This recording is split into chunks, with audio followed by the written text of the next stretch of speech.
Impact Family, impacting the world through healthy family. Shalom sahabat Impact Family yang dikasihi Tuhan.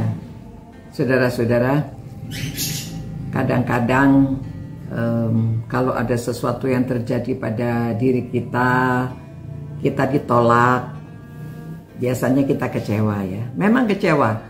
Kalau kita memberi berita, orang tidak mau menerima, apalagi waktu Yeremia memberikan gulungan perkataan Tuhan oleh raja dibakar.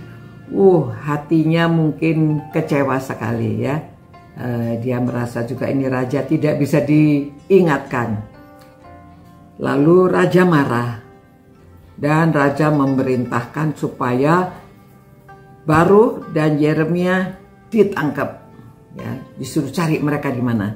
Tetapi ya di ayat 26 pasal 36 Yeremia katakan bahkan raja memerintahkan pangeran Yeramel, Seraya bin Asriel dan Selemnya bin Abdil untuk menangkap juru tulis Baruk dan Nabi Yeremia. Tetapi Tuhan menyembunyikan mereka, ya. Jadi Tuhan menyembunyikan mereka tidak bisa mendapatkan, dan Tuhan akhirnya memberitahu kepada Yeremia, ya. Ambil pula gulungan lain, tulislah di dalamnya segala perkataan yang semula ada di dalam gulungan yang pertama yang dibakar oleh Yoyakim Raja Yehuda, ya. Jadi ya sudah, jangan kecewa. Coba lagi, tulis lagi.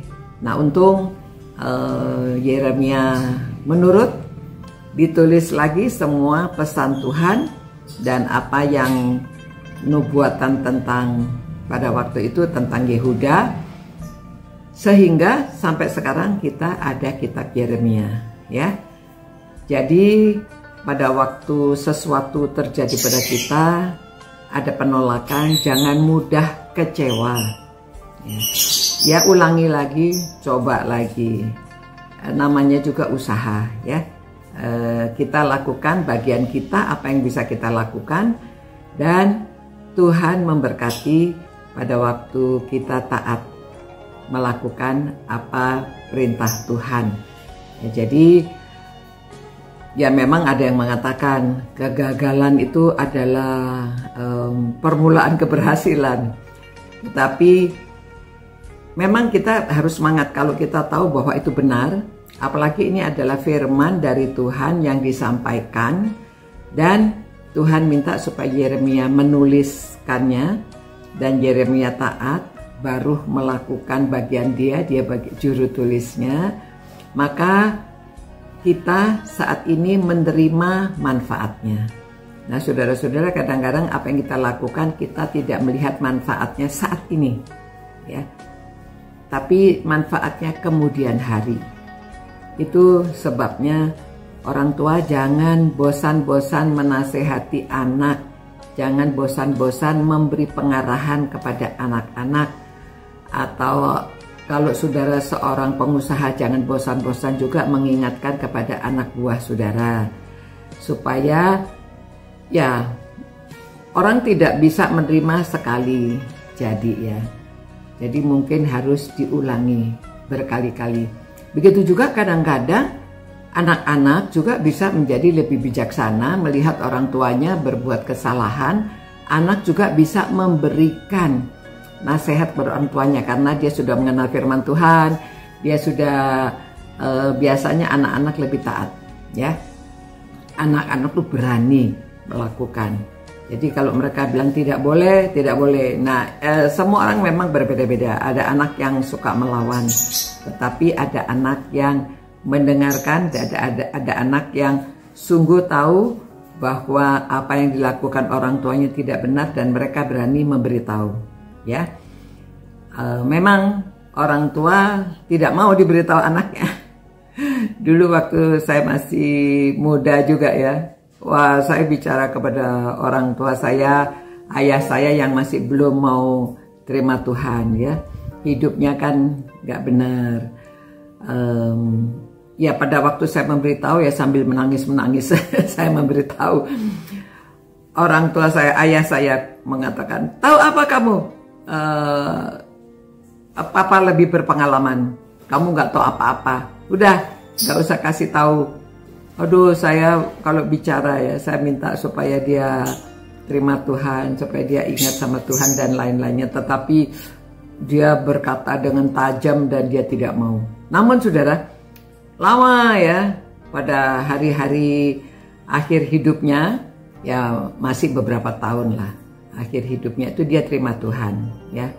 Dan dia tahu bahwa kami konsisten memberitahu, dan kami juga sebagai hamba Tuhan hidupnya tetap mengasihi dia walaupun dia tidak mau diberitahu. Kami tetap mengasihi dia dan memberitahukan apa yang benar ya. Dan Tuhan bekerja, di akhir hidupnya dia terima Tuhan. Puji Tuhan. Nah saudara-saudara, kalau ada penolakan akan berita yang kita sampaikan, jangan putus asa. Tetap lakukan kalau itu yang benar, tapi harus dengan bijaksana juga ya, supaya tidak menimbulkan permusuhan atau pertentangan.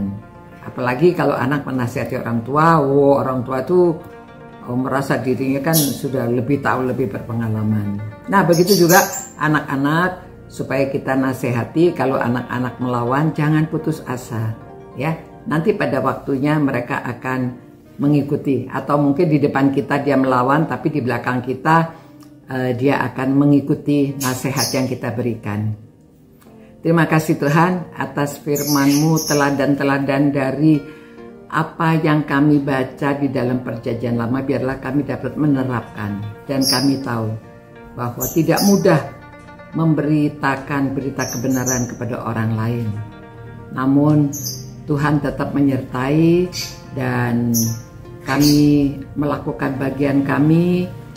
Tuhan berikan ketekunan, kesabaran, dan konsistensi supaya kami dapat tetap memberitakan apa yang harus kami sampaikan, baik dalam keluarga maupun di antara teman atau kepada siapa saja yang harus kami sampaikan. Tuhan sedia memberi kesempatan pada kami. Terima kasih Tuhan, dan ampuni segala dosa dan kesalahan kami, karena sering kami mudah kecewa. Demi nama Tuhan Yesus kami berdoa. Amin. Ya, demikian saudara-saudara, jangan mudah kecewa ya. Kita lakukan terus secara konsisten apa yang benar di hadapan Tuhan. Sampai jumpa pula. Ciao. Impact Family, impacting the world through healthy family.